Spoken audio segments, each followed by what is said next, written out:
Dear students, today we will discuss the legislation as a source of law. Earlier in the chapter we have discussed the judicial precedent as a source of law, and we have also discussed that there are mainly the three kinds of source of law. First one is the legislation, second one is the judicial precedent, and third one is the customary law.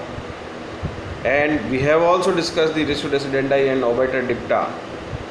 प्यारे विद्यार्थियों, legislation या विधायन जो है वो primary source of law है। इन दी early primitive society, प्राचीन काल में जो है वो customary law he source of law हुआ करता था, लेकिन जैसे जैसे जो है सोसाइटी का जो है मूवमेंट होता रहा और जैसे जैसे हम डेवलप्ड सोसाइटी की तरफ जो है हमने मूवमेंट किया, हमने ये पाया कि लेजिस्लेशन ही इसका प्राइमरी सोर्स है। और जॉन ऑस्टिन के जो एनालिटिकल स्कूल में आपने ये पढ़ा होगा, और जैसा कि जॉन ऑस्टिन ने कहा कि law is command of sovereign back by the sanction. उन्होंने ये बताया कि विधि ही संप्रभु का आदेश है और संप्रभु के आदेश में सैंक्शन होना आवश्यक है।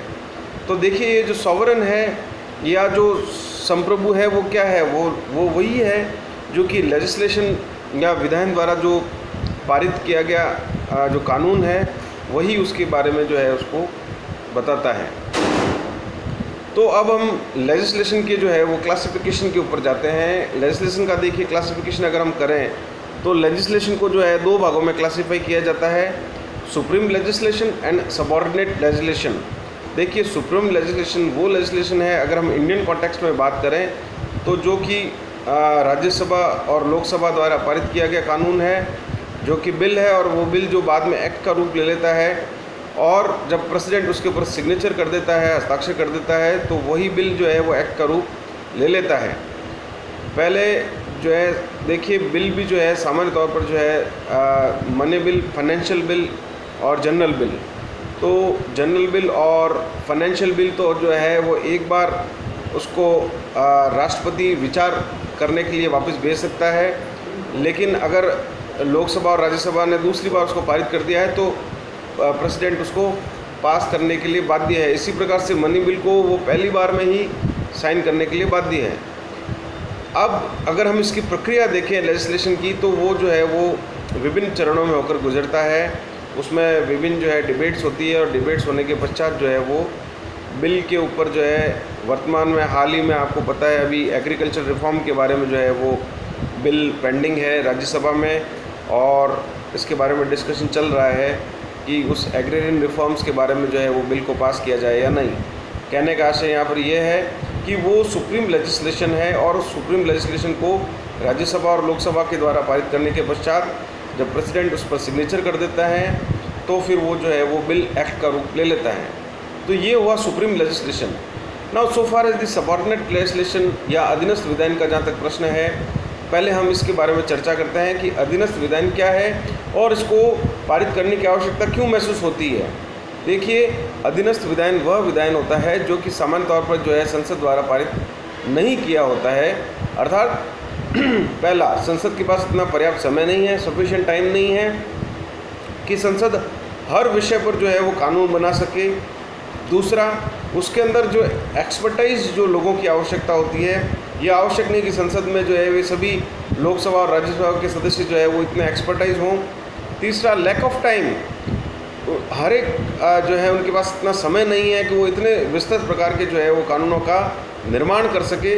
इसलिए सबऑर्डिनेट या अधीनस्थ विधान बनाने की आवश्यकता होती है, अर्थात वो जो है वो एक डेलीगेटेड पावर है और उस डेलीगेटेड पावर के तहत जो है सबऑर्डिनेट लेजिस्लेशन या अधीनस्थ विधान का निर्माण किया जाता है।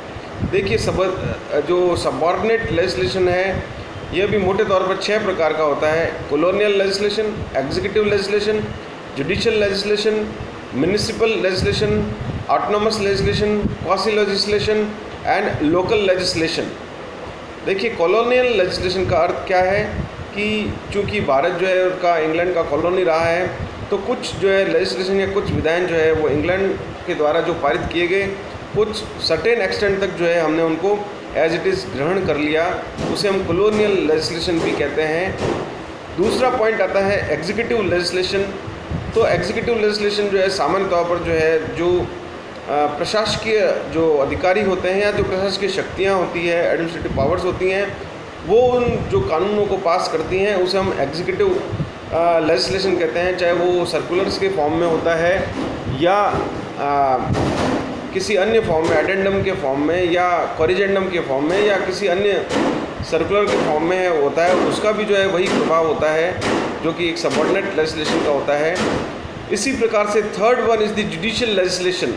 देखिए जुडिशियल लेजिस्लेशन में जो है हम देखते हैं कि सीपीसी में भी जो है वो हाई कोर्ट को पावर दी गई है कि they can make their own rules as well as वो सीपीसी के अंदर भी जो है वो इस प्रकार से कानून उसमें रूल्स को अमेंड कर सकते हैं।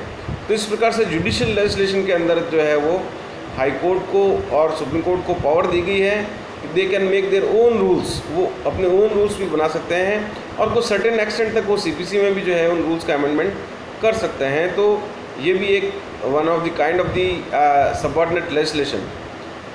Now fourth one is the municipal legislation. Municipal legislation देखिए वह लेजिस्लेशन होता है जो म्यूनिसिपल एंड लोकल लेजिस्लेशन जो है सामान्य तौर पर वो होता है जो कि लोकल बॉडी को जो है अपने लोकल एडमिनिस्ट्रेशन को करने के लिए आवश्यक होता है, चाहे तो आधार कार्ड बनाने के लिए या चाहे मैरिज सर्टिफिकेट बनाने के लिए या किसी अन्य भी कार्य करने के लिए दे can make their own rules. तो म्यूनिसिपल और लोकल जो है वो लेजिस्लेशन भी इस प्रकार से होता है। इसी प्रकार से ऑटोनोमस और quasi legislation are also the kind of subordinate legislation. ये भी अधीनस्थ विधायन के एक प्रकार हैं। तो इस प्रकार से मैंने आपको इन नटशेल जो है आपको लेजिस्लेशन बताया कि भी legislation is a primary source of law.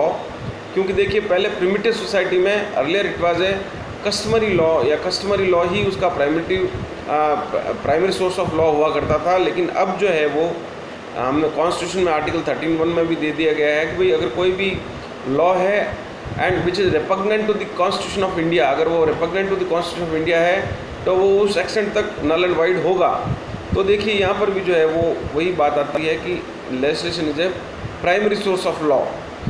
अब मैं अपनी बात को यहाँ पर सामंत के जो है उस कथन से वाइंड अप करना चाहूँगा कि सामंत ने जो है लेजिस्लेशन को ये कहा कि these are the readymade law, और सामंत ने जो है जुडिशियल प्रेसिडेंट को और लेजिस्लेशन को जो है कंपेयर किया और ये पाया कि देखिए जुडिशियल प्रेसिडेंट जो है is a tailor made law whereas legislation is a readymade law. Tailor made law को आप कस्टमाइज़ करते हैं, महंगा पड़ता है और वो be fitted to the personal capacity only, या उस पर्सन टू पर्सन को ही बी फिटेड होगा या उसी के लिए वो कार्य में आएगा। जबकि रेडीमेड लॉ जो है वो सामान्य तौर पर जो है आपको पता है एल या एक्सएल या डबल एक्सएल, तो उसमें बहुत सारे लोग जो है उसको पहन सकते हैं। इसी प्रकार से रेडीमेड लॉ जो है वो पार्लियामेंट में पब्लिक एट लार्ज के लिए बनाया जाता है। और उन्होंने जो है सामंत ने ये कहा कि जो लेजिस्लेशन है वो एक टकसाल के सिक्के की तरह भी है कि भाई किस प्रकार से टकसाल में जो है आप जो है ट्रेजरी के अंदर, टकसाल का मतलब यहाँ पर ट्रेजरी से है, ट्रेजरी में भी आप किस तरीके से कॉइन जो है बनते हैं, अर्थात वो रेडीमेड लॉ फटाफट बन जाता है और वो कानून बनाकर जो है उसको इम्प्लीमेंट तुरंत ही किया जा सकता है। हालांकि इसके लिए एक पूरा मैकेनिज़्म है, उसके लिए पूरा डिबेट होती है और तो बहुत सारी चीज़ें हैं। तो इसलिए जो है legislation is a primary source of law. Thank you.